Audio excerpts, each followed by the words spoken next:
pagi anak-anak. Pagi, Pak. Kaget ya? Kaget, Pak. Bentar ya, Bapak siap-siap lagi.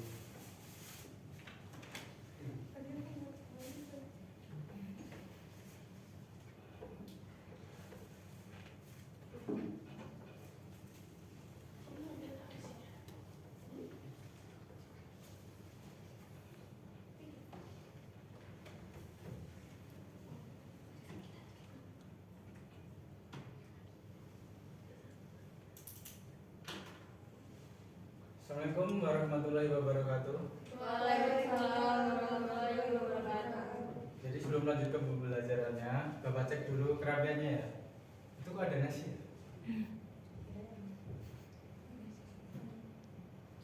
Ayo siapa yang bawa? Kok gak bagi-bagi sih? Bapak juga pengen loh. Iya. Oke, sebelum kita mulai, Bapak mau satu orang pimpin doa terlebih dahulu. Ketua kelasnya? Deska. Baik, sebelum mulai pembelajaran hari ini, alangkah baiknya kita berdoa terlebih dahulu. Berdoa menurut kepercayaan dan keyakinan masing-masing. Berdoa dimulai. Berdoa cukup. Oke, udah. Jadi ada yang udah tahu belum sih tentang peraturan itu? Baru dengar sekarang kalian? Mia? Oh entar, Bapak cek presensi dulu kelupaan Bapak. Maklum, sudah tua Bapak. Baik, saya cek presensi dulu. Grace? Kaget, Pak. Mia? Suci? Deska? Hadir, Pak. Ada Ida? Ada. Asri? Fania? Kaget, Pak. Baik, hadir semua ini ya? Atau ini kok bangkunya kurang satu, kemana? Lagi kamar mandi. Oh ke kamar mandi. Biar saya presentasikan nanti aja. Mungkin sebelum lanjut, Bapak akan kembali lagi menanyakan, ada yang tahu peraturan? Petunjuk. Tunjuk. Aturan. Jadi peraturan itu adalah ketentuan atau aturan yang dibuat untuk mengatur kehidupan bersama yang bertujuan untuk menciptakan ketertiban, keamanan, keadilan, dan berlaku di berbagai lingkungan kehidupan. Mungkin ada yang tahu peraturan itu ada apa aja? Jenis peraturan undang-undangan. Boleh. Itu nanti maksudnya di peraturan negara. Oh. Jadi peraturan yang pertama di sini ada lingkungan rumah. Contohnya tuh saat kita bangun tepat waktu, terus membantu orang tua, belajar di waktu yang ditentukan, terus menghormati anggota keluarga, agar kita tuh bisa menciptakan keluarga yang harmonis, terus menumbuhkan kedisiplinan sejak dini. Ya kalau nggak dilatih di rumah kan kalian nggak mau kan? Contohnya aja di sekolah, tadi makanan. Terus peraturan di lingkungan sekolah, memakai seragam sesuai aturan. Apakah kalian sudah memakai aturan? Baik. Terus datang tepat waktu, menghormati guru, tidak mencontek saat ujian ataupun saat mengerjakan tugas.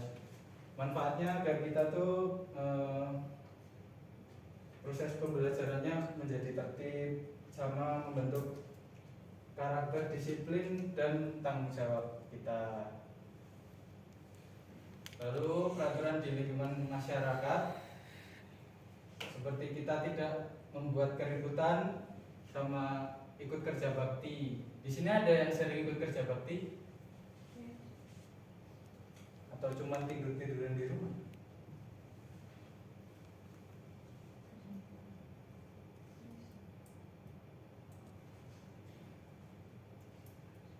Terus ada taat jam malam, itu untuk tamu sih, untuk menghormati tetangga. Kalau kita berisik, kasihan kan tetangganya. Apalagi saat memutar musik keras-keras. Terus ada pun manfaatnya ya, menjaga ketertiban lingkungan dan meningkatkan rasa kebersamaan. Nah, tadi Deska menyebutkan undang-undang ya. Iya. Nih, maksudnya di lingkungan negara. Yang pertama itu ada undang-undang, itu dikeluarkan oleh pemerintah. Terus ada peraturan lalu lintas. Di sini ada yang suka sering boleh dengan siapa ini? Aisyah. Hadir. Bentar.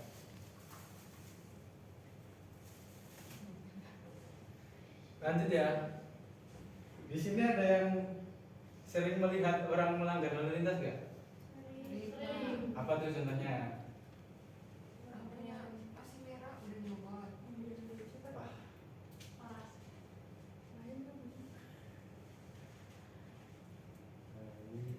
Terus ada lagi nggak kayak pelanggaran lalu lintas lainnya gitu? Tidak memakai helm. Yang memakai helm. Terus kalau misalnya jalan di sebelah terbalik. Terbalik gitu ya. Kalau ada ibu-ibu sen kanan terus belok kiri gitu. Dimaklumin aja. Oh, dimaklumin. Iya, anak-anak. Itu kalau kita mempelajari atau menggunakan peraturan di lingkungan negara itu manfaatnya menjaga stabilitas negara, terus melindungi warga negara dan mewujudkan keadilan sosial. Lagipun kalau kita nggak memakai helm, yang bakal rugi kita sendiri kan. Sebelum itu Bapak akan membagi menjadi 3 kelompok dulu deh. Berhitung aja ya. Dari Nia. 3, 1, 2. 1, 2. Udah ya? Sekarang berkelompok dulu. Kelompoknya gimana Pak? 1, 2, 2, 3. Ya 1, 1, 2, 2, 3, 3. Nanti kelompok 1 mendapatkan tentang kasus di anak-anak. Dengarkan dulu ya.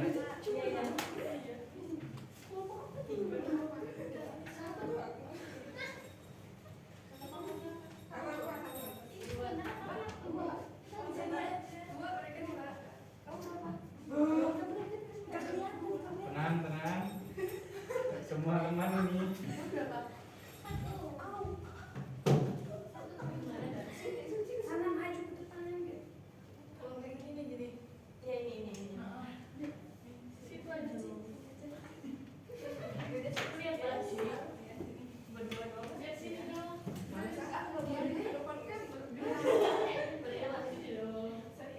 Ini kok 1 orang ya?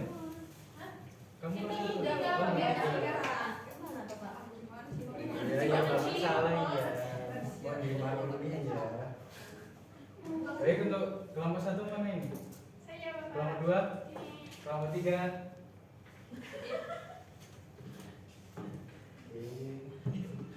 Untuk kelompok 1 itu mendapatkan tentang kasus yang ada di rumah. Iya Bapak. Mungkin ada yang mau bantu membagiin?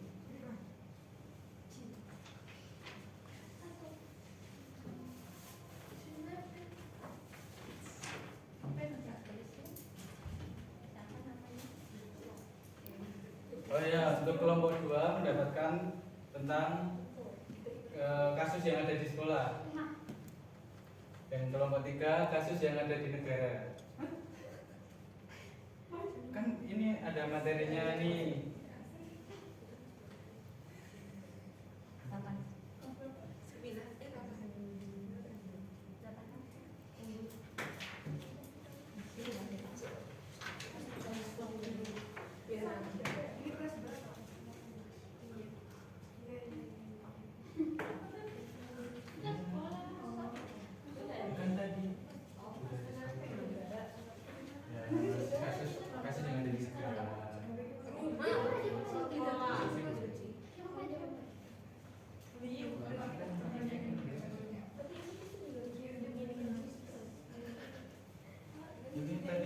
yang kasus di rumah ya.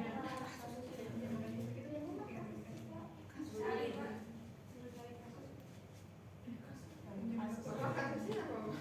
Dari kasusnya dulu yang dasarnya tuh yang ada di rumah, misalnya kayak yang melanggar. Ini kan ada persetujuan dari dalamnya. Oh, kita nyari kasus dulu. Di sini ada yang kesusahan. Ada.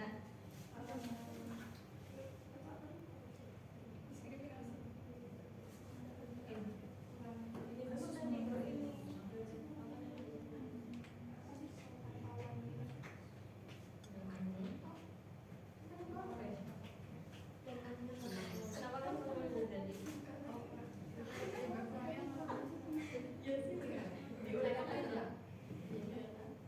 Nggak bisa cuci kartu kan ada senangnya di situ.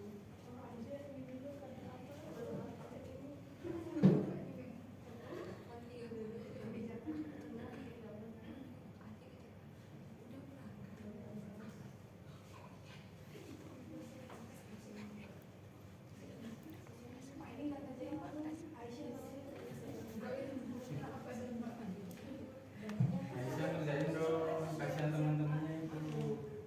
Sini Sak, sini Sak. Coba sih. Sama agak sih. Sama aja.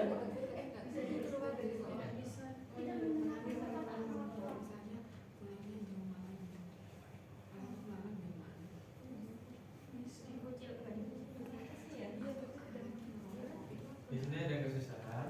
Kok masih bersih nih lembar jalurnya? Bentar Pak, Sebentar ya, Pak. masih analisis. Masih ada waktu 5 menit kok. Bawa banget. Udah mau beres. Ini ada yang belum ngerjain.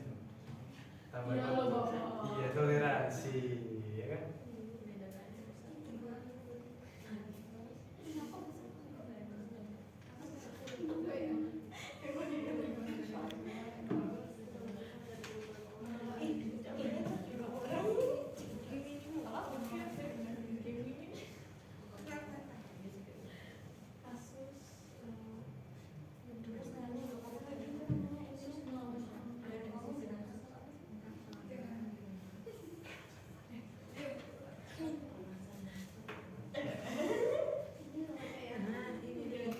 Anak-anak jangan berisik ya, kasihan kelas sebelah. Ini terkait suara nggak? Enggak.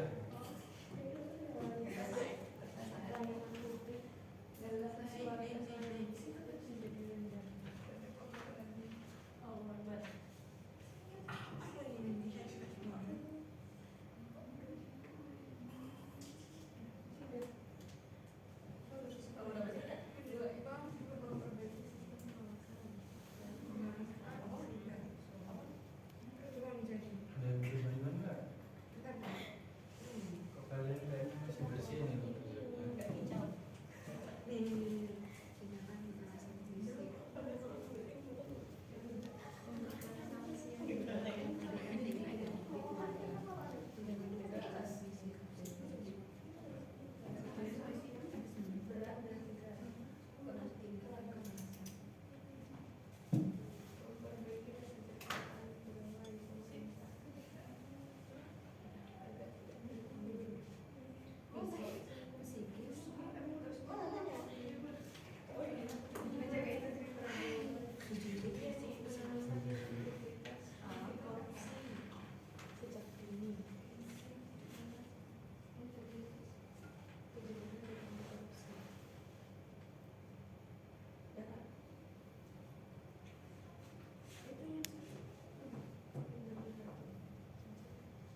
mepet kan? Bentar Pak, bentar. Oh iya. Kelompok 1 nanti dulu aja gimana? Iya Pak, lanjut. Ya udah maju aja besok. Untuk kelompok 2 boleh silakan maju Ayo. untuk mempresentasikan hasilnya. Iya, jangan. Ini kayak awal.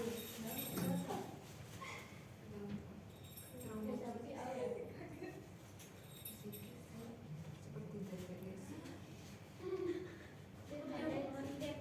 DPS.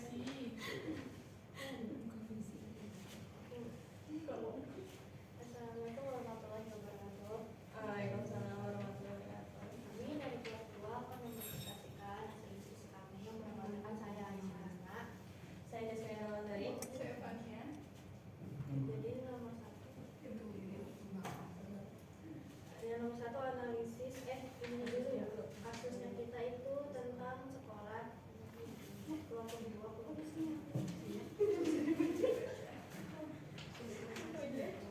Yang pertama analisislah kenapa kasus tersebut bisa terjadi dan carilah penyebab dan pemicunya. Jawabannya kan kita kasusnya bullying. Nah penyebabnya itu yang pertama dari dengki, status sosial dan diskriminasi. Jadi terjadinya itu karena terdapat beberapa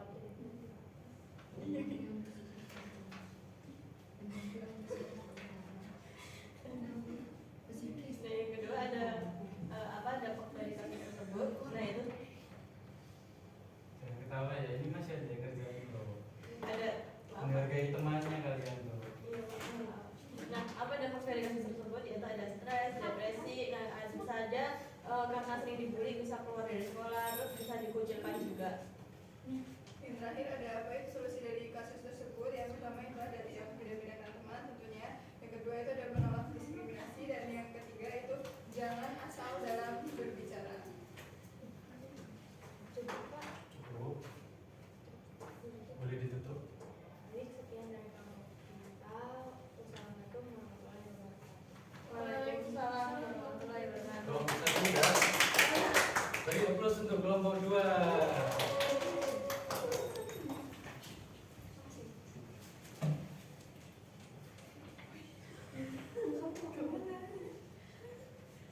Assalamualaikum warahmatullahi wabarakatuh.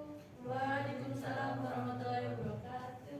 Kami dari kelompok 1 mau Bapak memberi foto Pak. Serius Riki. Kita kasihan teman-teman loh, udah pada Iya, loh. nungguin. Akan menjawab pertanyaan dari ini. Jadi Pak, analisis kasus kita tentang KDRT untuk penyebab pemicunya karena tindakan kekerasan fisik atau seksual, terus penelantaran yang terjadi di lingkungan keluarga. Untuk penyebab pemicunya itu adalah masalah ekonomi, ketidakharmonisan komunikasi dan budaya patriarki. Untuk nomor 2 dijawab oleh Susi. Yang nomor 2 itu dampaknya dari kasus KDRT. Yang pertama ada trauma psikis seperti kayak depresi, luka fisik, atau sampai cacat dan juga gangguan tumbuh kembang anak. Next selanjutnya nomor 3, apa solusi dari kasus tersebut sesuai dengan pendapat? Jawabannya itu sosialisasi hukum tentang undang-undang KDRT, edukasi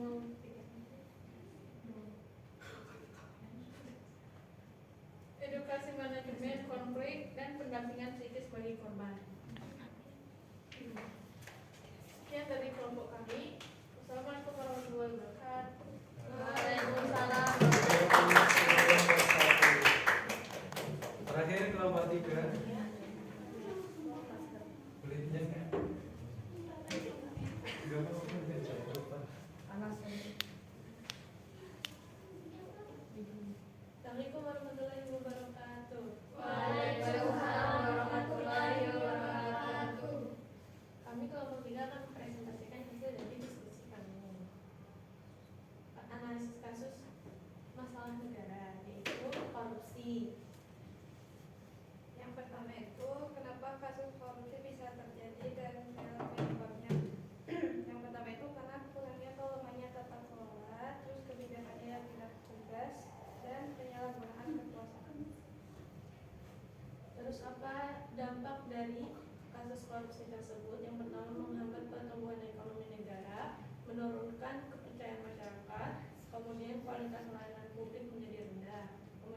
solusi dari korupsi tersebut sesuai dengan pendapat kami. Yang pertama, memperbaiki sistem pengawasan dan transparansi. Yang kedua, memberikan sanksi yang berat dan tegas. Yang ketiga, menanamkan nilai integritas, kejujuran, dan anti korupsi. Sekian, Assalamualaikum warahmatullahi wabarakatuh. Waalaikumsalam Beri yang untuk kelompok.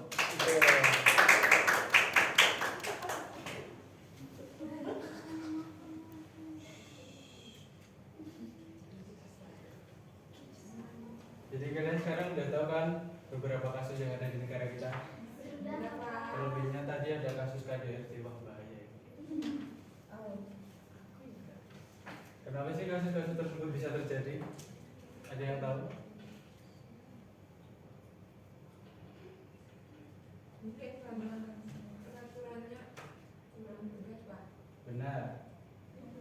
Jadi itulah mengapa kita itu harus sebagai individu kita sendiri, kita harus menaati peraturan yang ada di lingkungan rumah, terus lingkungan rumah, lingkungan yang di jalan lah. Karena peraturan itu adalah sebagai fondasi kehidupan kita, adik-adik. Yang tujuannya itu menciptakan ketertiban, terus keamanan dan keadilan dan yang berlaku di berbagai di lingkungan kehidupan.